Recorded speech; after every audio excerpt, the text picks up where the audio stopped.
Yo, yo, yo, this is candibknittin. I'm Candy B. I be knitting. And today, I don't have like a strict theme, but all of it's kind of related. I think I can maybe I'll do everything and then at the end be able to tie it all together with one word. But I just want to update y'all on a few things, show you some stuff I got. So let's get into it. So today, in my town, there was a yarn swap. And what happened was a local art gallery invited fiber people to come and bring yarn, tools, anything yarny related, yarny adjacent. Bring it to this art gallery and bring what you want and take as much as you want. And if you don't know by now, my favorite way to shop for yarn is free. But I love finding good deals. I love finding hidden gems. I also love the idea of fiber people always being very open to share, because then that way the yarn, the tools can eventually find the best home for them. Sometimes I buy things and I'm excited in the moment and I'm like, oh, maybe I shouldn't have bought this, but I can always, I'll buy a yarn like, oh, I don't really care for this yarn. And someone will be like, hold on, that is literally my favorite yarn in the entire world. And I'm like, hey, here you go. I did that with my knitting group at church. I had some 24/7 cotton from Lion Brand, and I was like, it's okay. And she was just like, that's literally my favorite yarn in the world. And I was just like, I would be more than happy to give you all of the 24/7 cotton I have from, I think it's 24/7 cotton from Lion Brand. And so I went down. I took all of my all of my straight knitting needles, and all of my fixed circulars. I had gotten some actually secondhand from the thrift store, and now I just got a set of interchangeable chalgoos for Christmas, and so I'm trying to, tidy up my space a little bit, and I don't need that many knitting needles anymore. And so I took those down. I took a couple of books and magazines down, and I took some balls of yarn, of course, down. And I really wasn't, I know in my mind the things that I like, and so I really wasn't too concerned with finding things for myself, because the more that I knit, the more the more particular I am. Like when I first started knitting, I would have went to something like this and literally came home with everything. Like, oh, I can take everything. I'll take everything. But now I kind of have a little bit more discernment. So I'm going to show you the stuff that I did bring home and give you a little bit of explanation why I got it, and maybe some tips if you're looking at secondhand yarn. Definitely key into whatever local groups, because this was a local art gallery, not necessarily even a yarn store or a yarny related place, just kind of yarn adjacent. And so, definitely get into your local Facebook groups, follow local people on Instagram, try to make friends, stuff like that. And so I got, of course, my Patons classic wool, because this is one of the most, I can pretty much bet beyond the shadow of a doubt, if I go to a thrift store or a secondhand place, or someone's trying to get rid of their stash, they're going to have some of this, because it's widely available at big box stores, and it's an incredibly popular product, an incredibly popular yarn. And this is a worsted weight. This is in the color black. Some of y'all might recognize this. I used this yarn in my Stephen West Night Nook sweater, and I actually needed an extra ball of it, and I had to go to the store and buy. I went to the store and bought some, and so if I would have waited 6 months, I could have gotten the last ball I needed for free. But I like this yarn because it's relatively inexpensive. It's incredibly accessible. It's 100% wool, so it's great if you are into felting projects. I like to, I do a little bit of experimental dyeing. And so if I ever see this in white, I grab as much as I can in white, because I can dye it to be whatever I want. But black is a good one too. I have black left over from my Night Nook. Like I said, it's 100% worsted wool, worsted weight wool, and so non-superwash. And so it's really compatible with a lot of things. Like this is, you could have some, and that's probably my first recommendation, is find yarn that is, especially if you're trying to make bigger projects, if you're into amigurumi or you're into art yarns or whatever, but if you're into making sweaters, shawls, things like that. Try to find yarn that is compatible with other brands or a brand that you can get a lot of. So I can go to every thrift store in town, find 5 balls of this, and then have a sweater basically. This is also very similar to Wool of Dandies from Knit Picks, Cascade 220. Yeah, this is, the classic worsted weight wool, and I will always gravitate towards this. And it's relatively soft too. It's not like super prickly or anything like that. It's good stuff. The second thing I got, and anyone who's been in my craft room, they're gonna think, oh, you just went upstairs and grabbed that. This is a cone of what I'm pretty sure this did not come with a label, but I'm pretty sure this is Peaches and Cream worsted weight cotton yarn, because I have this exact cone and this exact colorway upstairs in my craft room.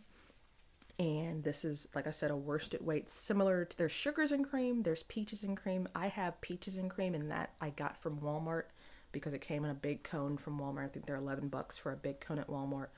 Or sometimes you find like the little 50-gram balls, and that's usually Sugar and Cream. That's Lily's Sugar and Cream. I think this is Peaches and Cream. But I told y'all before, I've made placemats for my table, and they're getting a little bit raggedy. In the original placemats, it took me 1 cone, and then I needed to go and grab scraps to finish them. So they have one uniform color to them, and then I striped in some scraps of other cotton yarn. But I'm thinking with 2 cones of this, I'll be able to make a full set of 4 placemats for my family, and then we can start rotating out some of the older, more beat up placemats. And so that's the plan with this. Also, because I'm more experienced now with my knitting, I usually get things with a plan for them, and so I know exactly what I'm going to make this. I don't know what to make with this, but I'm always going to need worsted weight wool yarn. I can also mix this like I did with my Night Nook. My Night Nook was this mixed with hand spun, and I'm feeling it. And so I do have a plan for this, and it matches something I already have, and I know the yarn it is, and I know the colorway of it because it is such a popular yarn. And it's just like, in case you don't know what Peaches and Cream or Sugars and Cream is, it's just the roughest, basic 100% cotton yarn. Last but not least, I did do, and this is my next, if we were taking bullets and notes of what my tips are, I'm always on the lookout for yarns that I've been wanting to try but not necessarily want to pay money for. And so I got this buddy.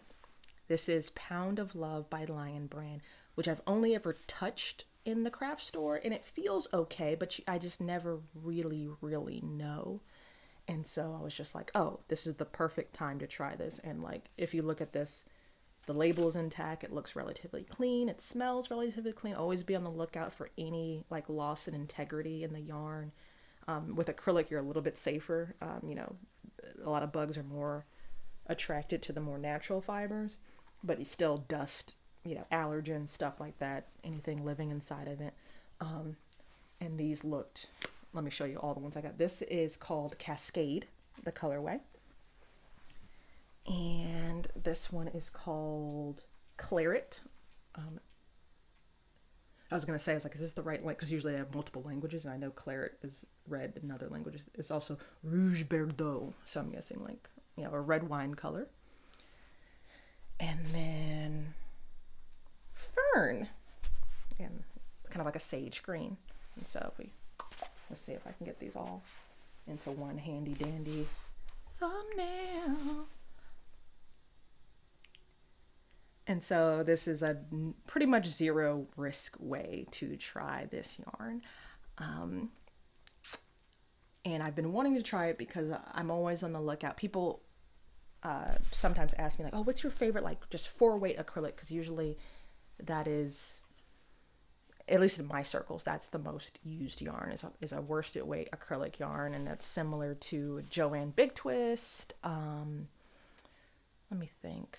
What is the Lion Brand non-pilling, whatever they call their yarn. And the thing with this is it's a pound of yarn. And so you get a lot of yarn. And also, so I'm like, I don't want to necessarily buy that much yarn and then not like it. This feels relatively soft, and I like that I got the 3 colors together because I think this will probably make at least 2 really nice baby blankets. And I really like using, not everyone, and you think baby blanket, a lot of people will go for like powder blue, pastel pink, but I really like being able to knit things that remind me of the family that I'm knitting for. And so, some people, want a more, I don't want to put judgment words, but want a different color palette, or maybe a color palette that matches what they already have going on in their house. They don't necessarily want powder blue, pink, yellow, and then you can use it well into the baby's life or not use it for a baby at all. I've knit dogs blankets before, so I have no problem knitting blankets for anybody. You don't have to have a baby for me to knit you a blanket. And so that was the yarn swap. It was a lot of fun.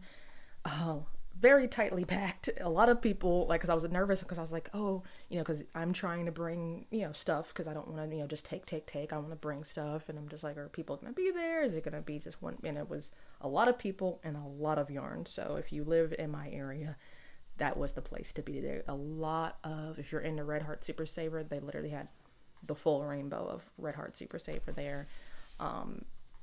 All of the usual suspects, Red Heart Super Saver, crochet thread. Everyone buys a whole bunch of crochet thread and then it can't get through that much crochet thread. And of course I brought the knitting needles to the table. So that was that. Also, this could make a really nice, like, maybe like a poncho or something. If I was into ponchos, I don't know if I'm into ponchos. Or like, I made Mr. Rulude a cloak. And so, because there's just so much yarn here, I mean, you could make a bigger, longer piece. It doesn't have to necessarily be a baby blanket, but I just like it I like 4-weight acrylics for baby blankets because, when I say baby blankets, I'm just saying in general when I knit a blanket for someone. Machine washable, low stakes, doesn't have to be blocked out to heavens, or a worsted weight shawl. I used to be pretty much, if I went to the store, I was buying fingering weight for shawls, but I am intrigued by the concept of a worsted weight shawl. And so you could do a nice little shawl with this, and you get a nice little treat with that. The other thing I got today that we're going from, this cost me the gas money to get to where I was going, to I had some, what do you call those things? Gift cards left over from the holiday season. And so I purchased the handy dandy book of sweater patterns by Ann Budd. Classic book. I've been wanting it for a very, very long time, and I have these gift cards, and I've just been kind of using Amazon gift cards, and I've just kind of been using them for just random things around the house. But then I was just like, well, they were kind of a gift, so I probably should use them for something that I really want that I wouldn't necessarily buy with my own money. I really do try to buy secondhand, especially when it comes to knitting books, because people usually, it's a hobby, so people move through these things fairly quickly, or they find a better version of what they're looking for, or they buy a book with the greatest of expectations and never knit anything out of it, or whatever. So they're usually very easy to find. I've not found this book in any thrift store yet, and maybe that's a good sign. Maybe that means whoever gets this book holds on to this book. But this is the infamous Knitter's Handy Book of Sweater Patterns, and basically what Ann Budd does in this book, she breaks down the theory behind knitting a sweater, how to measure a person, the different parts of the sweater, this is a button band, this is a neck, but also the types of sweaters. So you may have heard of a raglan style, or a circular yoke style, or a set-in sleeve style, etc., etc., etc. And she takes you through each of those styles, tells you what they are, tells you the major components of them, and then tells you, okay, based on your gauge, meaning how many stitches per inch you're getting with a certain yarn and certain needles, these are your numbers, and this is how you knit this sweater in any type of yarn from child size up to, I think she goes to a 60-inch bust in this book. And so, indispensable, because I do stuff like this where I buy one ball of Patons Classic, or I may go to the thrift store and buy some yarn that looks like Patons Classic, that doesn't have the yarn label on it anymore. And so I have a lot of yarn that I don't necessarily know exactly what it is, and a lot of yarn that doesn't necessarily match other yarn. And so I've been looking for and had this on my list for a long time because I want to be able to swatch with the yarn that I have and then be able to make something out of it, and not necessarily spend a bunch of time on Ravelry and trying to make the math work and just be like, these are my stitches, this is the sweater I'm making. The other issue is, I've been telling y'all for a long time now that I am eventually going to make Mr. Rulud a pullover sweater. In his specifications, he wants it completely plain, like no cables, doesn't want ribbing all down the front, doesn't want crisscross applesauce stitches, no lace, none of that. He just wants it to be, he wants it to look like it came out of a shop. So plain, but he wants the finishing to be top notch. Like his idea of wanting a hand knit sweater is that it's going to be perfectly fit to his body. And for him, that means a lot of emphasis on his upper body, chest, shoulders. That's his widest part of his upper body, very fitted in the biceps. And anyone who has spent any amount of time on Ravelry looking for patterns, looking especially for patterns for people with wide shoulders who want a more who their bust is not their most prominent feature on their upper body. So someone who has broader shoulders than their chest, someone who wants it to be plain. So when I'm looking at men's sweaters on Ravelry, it's always cables all over, which he does not want, or it's a raglan construction, which I don't think, which is not compatible with what I've seen Mr. Rulud in that he likes. My stipulation is it has to be interesting to knit. I don't want to be bored while I'm knitting this. And so have become very intrigued with the idea of making him a fully seamed sweater. And I think that's going to be the best way to make something that fits his specification and fits his body exactly the way he wants it to. There's this, I saw a Reddit thing where they were just like, what do you hope is a trend, or what do you think is going to be a trend for this year? And I hope that the trend is moving away from A, holding mohair double with everything, B, this idea that we have to adapt everything to be in the round and be top down. Everything has to be raglan and everything has to be in the round and everything like that. And yes, in a lot of ways, you know, if you ask people like, what do you recommend my first sweater is? Yes, a top-down raglan. You can try it on as you go. It's mostly flattering to most figures, But there is a time and a place for seamed garments. And I think, and I am that person. I don't love seaming. I really, really don't. Because to me, it's too much like sewing, and I don't like sewing. I knit because knitting is fun for me, and there's a lot of peripheral stuff that goes into knitting, though, that I have to just accept, like laundry and sewing. And so I want to make him a fully seamed, set-in sleeve sweater, because I think that's going to fit his body the best and give him the silhouette that he's looking for, and also provide some interest to me, because I've seen it happen time and time again on these podcasts. I've seen people knit their male partners, especially when their male partner is larger than them, and they're just like, this is just stockinetting around for ages. And I'm just like, I think I'll be able to kind of use my brain a little bit more. I can math it out. I can do something that's relatively new. I'm trying to figure out if I've done maybe a 3-needle bind off on the shoulder, and that's it. But mostly what I've knit has been in the round. Or, yeah, mostly, no. I've seamed the sides of my sweater, then I knit the sleeves and the round, and then I picked up stitches. So I've done a little seaming here, a little seaming there, but I don't think I've done anything fully seamed, and meaning seamed to a front piece and a back piece sewn together, and then sleeves knit flat and sewn together. And also it adds a sense of structural integrity, so the piece will last that much longer. And my idea is I'm using this Knit Picks bulky weight of the Andes, and this is a superwash yarn, and superwash yarn is infamous for growing, infamous for losing its shape, and so hopefully this will give it a little bit more longevity. And I have a ton of this because this was another thrift store purchase, but also something that I knit before that I frogged. And so not saving money necessarily on this. I guess saving money because that's a way to be more economical and efficient as a knitter, is to take old things you're not using and unravel them. And so that's what I'm using for that. More to come on that. I'll keep y'all abreast as soon as, I'm going to have to sit down and do some maths and things like that. And that's the other reason I bought this book, because I got the Vogue knitting book for Christmas, and that's a huge tome. And it has most of what you need for this approach.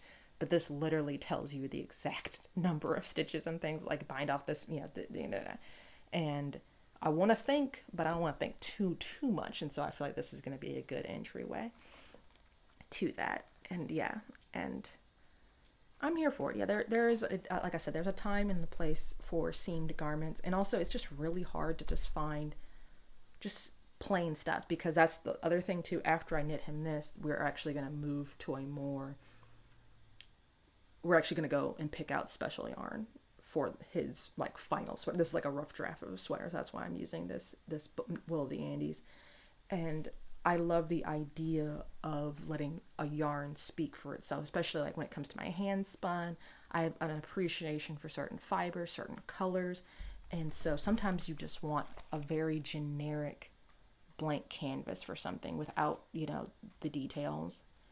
And then there's a time, I love Stephen West. So if I'm knitting a Stephen West pattern, it doesn't matter what yarn I use, because the feature is the actual design itself. But in this case, I want the yarn to really sing. And so that is another reason that I just want a place to go when I just want a generic sweater. Especially if I ever have to knit for someone who does not live in my house, and someone that's not contractually obligated to try on a sweater every 30 minutes as I'm knitting, because y'all know how I am. Last but certainly not least is a gift to me from my past self, and this is my spinning. I told y'all how I was doing the 100 days of drop spindle spinning. I let that go. I didn't want to stress myself out and feel like, if I skip a day, and so I was just like, you know what, I'm done with it. No more pressure. If I spin every day, I spin every day. If I don't, then that's okay too. So I'm continuing to do it. This is a trend a lot of people are doing. I don't know if people are done with their 100 days yet, because some people started in November. I started December 1st, so that would have taken me through mid-March. So I know a lot of people are still doing it. But now I found that every day, too much pressure on myself. But by doing it, I think I made it through like 64 days. I did kind of fall in love with the drop spindle all over again. So I am drop spindling more than I did before the 60 days. So, and right now I was doing these into the world spins. That's next on my to-do list. I have to ply them all together, and I got to figure out how I want to ply all these tiny balls of yarn I spun on my drop spindle. But now I've started on this new bat. And if y'all will remember, one of my goals this year was to use my drum carder more and do my own fiber prep more, instead of going out and buying already done fiber. And so this fella, who you can see has already started on my drop spindle, is a little fiber nest. Jillian Eve, who is a YouTuber, Instagrammer, who does a lot of spinning. She taught me a good chunk of what I know about spinning. Watching her videos is what made me really, really want to get into spinning. And what she does every year is, as she's spinning on different spinning projects, she takes a bit of fiber from each project as she's working on each project, and puts it into, a space, a bag, a box, or whatever. And then at the end of the year, she spins up a whole bat. And then the idea being, at the end of the year, you have a bat that contains all of your projects from the previous year. And so this is what I have here. This is from 2023. You can see a lot of pinks and greens. And basically, as I was spinning, any neps that come out, anytime like something ends up like under twisted, or I'm trying to set the rhythm of my wheel right and I'm kind of wasting fiber, I just kind of throw it to the side. Anything that would normally get vacuumed up, I'm picking it up and I put it into a Ziploc baggie. And we're in February of 2024, so a couple of weeks ago, I ran this through my drum carder.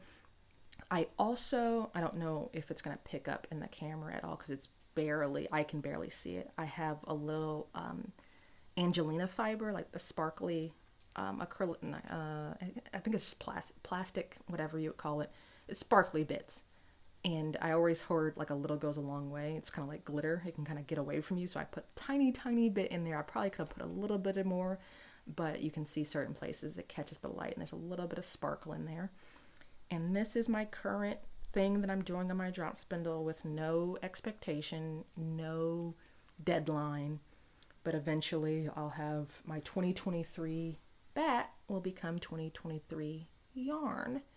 And so it's kind of like this is, like I said, this is fiber that would have gotten either vacuumed up or put in my compost, which is a great use for my extra fiber anyway. If I have any like undyed, straight from the wool, straight from the sheep type fiber, I usually throw that in my compost for nitrogen. But here it's spun up in here and there's a little silk in here. There's some of my fleece that I processed. There's some Chevia, there's Falkland, there's, everything that I spun in 2023 is in here. And so it actually I was actually pretty pleased with myself after I made this because it actually came out really soft, and I'm not pulling out any of the neps because I intentionally put the neps in there, so it's going to be a bit tweedy too. And I'm getting pinks and greens, and it kind of, now that it's spun up on here, it kind of reminds me of a newspaper or like comic book, like not comic books, the comic strips in the newspaper where you can see the little dots of color, but there's also, because you're blending so much, you're getting lots of browns and grays and things like that. And so I'm really enjoying that. And I think I'm gonna leave it there. I'm getting the strangest sense of deja vu, and now I'm getting deja vu that I've had deja vu before. So that probably means it's time for me to be quiet. And y'all tell me in the comments, how do y'all approach economy in your crafting? Do you do swaps with friends? Do you go to the thrift store? Do you save a bit from old projects and try to incorporate them into new projects? Let me know. Have you frogged it? That was another one of my goals this year, was to frog things I'm not using and use the yarn for other things. That's another really great ecologically friendly and economically friendly way to approach crafting. Let me know. Once again, this has been candibknittin. I am Candy B. candibknittin@gmail.com. I'm also at Rulude on Instagram. Until the next time, peace.